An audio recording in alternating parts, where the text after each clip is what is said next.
Japanese whaling fleet for about 8,000 miles along the Antarctic coast. This was our sixth voyage to the Southern Ocean and our most successful. This year, for the first time, we saved more whales than they killed. We saved 528, they killed 507. But we also cost them about $132 million in losses. And that is the language they understand, profit and loss. And that's why we've been down there, to make sure that every year they do not make a profit. Our goal is to sink the Japanese whaling fleet economically, that is to bankrupt them, and I think that we're going to be able to do that. Now, I wouldn't be able to do this if it wasn't for my crew, all volunteers from all over the world. And one of the criticisms of people who see whale wars is that my crew are inexperienced and some people say incompetent. But you know, I couldn't pay people, I couldn't pay professionals to do what my volunteers do. You can't buy that kind of passion, and that's why we have them.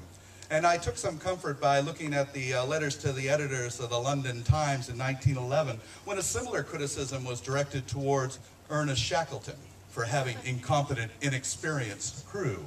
And Shackleton said, you know, I don't want professionals, I want men who have the passion to get me to the pole and to get me back alive.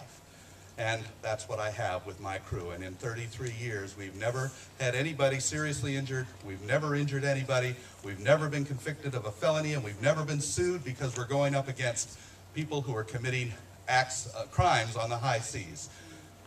We are there to uphold international conservation law, and we act in accordance with the United Nations World Charter for Nature, which allows for non-government organizations and individuals to do so.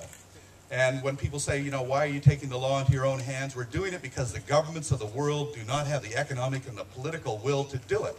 We have all of the rules and regulations and treaties we need to protect the oceans, but we don't have the politicians willing to do anything about it. And for instance, with the protection of whales, it all sounds very good. Everybody signs the papers, but when it comes down to enforcement, they don't do it. There's no difference between the Japanese poachers in the Southern Ocean and elephant poachers in East Africa, except for the fact that the elephant poachers are black, they're poor, and they get shot for what they're doing. These guys get away with it because they're wealthy and come from a wealthy nation that's able to bully other nations into getting what they want. We've had to do what we've been doing over the years, taking exceptional risks, because one of the things I do ask my crew, are you willing to die for a whale? Are you willing to risk your life for a whale? And if they say no, we don't take them. And when people say that's asking an awful lot, to ask people to risk their life to protect an animal. And I said, well, you know, I don't understand that. In our world, we ask people to risk their lives, people die, and we kill for oil wells or for real estate. I think it's a far more noble endeavor to risk your life to protect an endangered species or a threatened habitat. And it really comes down to what our values are.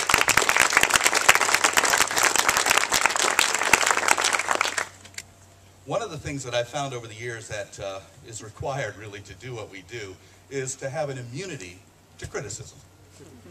And quite frankly, I don't really care what people think about what we do out there. And I'll tell you why. My life was changed back in 1975 when I was first mate on the Greenpeace voyage to protect the whales. And we had come up with this idea to save whales. We were reading a lot of Gandhi at the time. We thought all we had to do was put ourselves between the harpoon and the whales, and nobody would risk killing a human being to kill a whale. And so in 1975, in June, Bob Hunter and I found ourselves in a small little rubber boat in front of a Soviet harpoon vessel, only 60 miles off the northern coast of California. This is before the 200-mile limit. And in front of us, 8 magnificent sperm whales that were fleeing for their life. And every time the harpooner tried to get a shot, I would maneuver my boat and block his path. And this worked for about 25 minutes until the captain on the Soviet vessel came down the catwalk. He screamed into the ear of the harpooner. He looked at us and he smiled and brought his finger across his throat, and that's when we realized Gandhi wasn't going to work for us that day. A few moments later, there was this incredible explosion, and the harpoon flew over our head and slammed into the backside of one of the whales in front of us. It was a female, and she screamed. It's like a woman's scream. It's very eerie. And she rolled on her side in a fountain of blood, and suddenly the largest whale in the pod slammed the water with his tail and disappeared. And he swam right underneath of us and threw himself out of the water, hurled himself straight at the harpooner on the Soviet vessel to protect his pod, to protect his kind. But they were ready for him with an unattached harpoon, and he very nonchalantly pulled the trigger and sent a second harpoon point blank into this whale's head, and it exploded and the whale fell back in the water, screaming in agony, rolling on the surface. And as he rolled about on the surface, I caught his eye, and he looked at me, and he dove.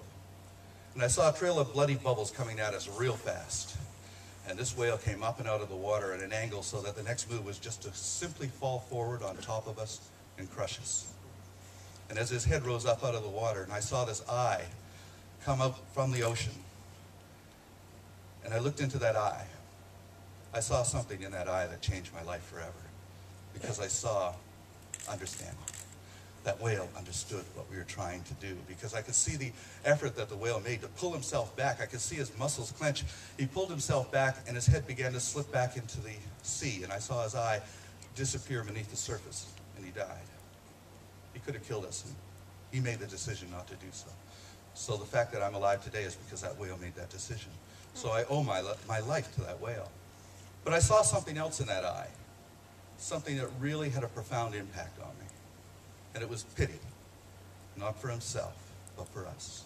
That we could commit such an act of blasphemy, that we could take life so thoughtlessly, so ruthlessly, so mercilessly, and for what? The Russians were killing sperm whales primarily for spermaceti oil.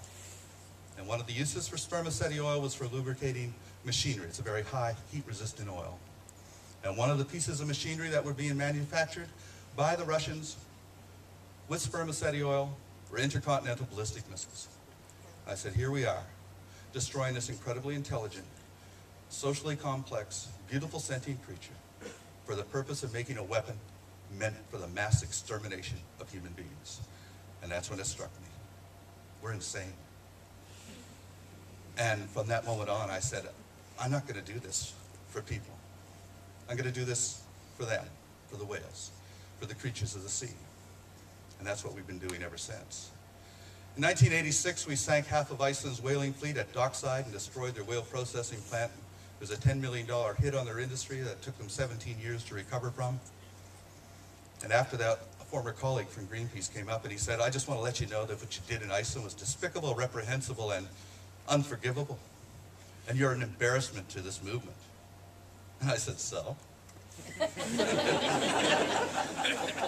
We didn't sink those whaling ships for you or for the movement or for any human being on the planet. But John, find me one whale in the ocean, anywhere, that disagreed with what we did, and I promise we won't do it again. They are our clients. They are who we represent. But I have to point out that in all of the years of doing this, we've not been convicted of any crimes. Now, that might sound like a serious crime, to sink half a whaling fleet. I had to fly to Reykjavik to demand to be arrested. And the next day, they escorted me to the airport, put me on a plane, and the Minister of Justice stood up in Parliament and says, who does he think he is? He comes into our country and demands to be arrested. Get him out of here. They knew that to put me on trial would be to put Iceland on trial. And that's the last place they wanted to go, is into that court.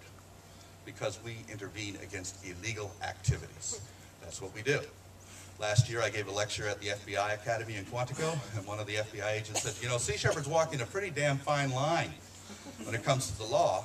And my answer was, who cares how fine it is as long as you don't cross it? And they had to agree. But they said, you know, we've had over 4,500 volunteers in our organization. Some of your people have gone on and committed eco-crimes. I said, yeah, what's that got to do with me? You trained them, you're responsible. I said, I got 3 names for you: Timothy McVeigh, Lee Harvey Oswald, and Osama bin Laden. You trained them, you're responsible.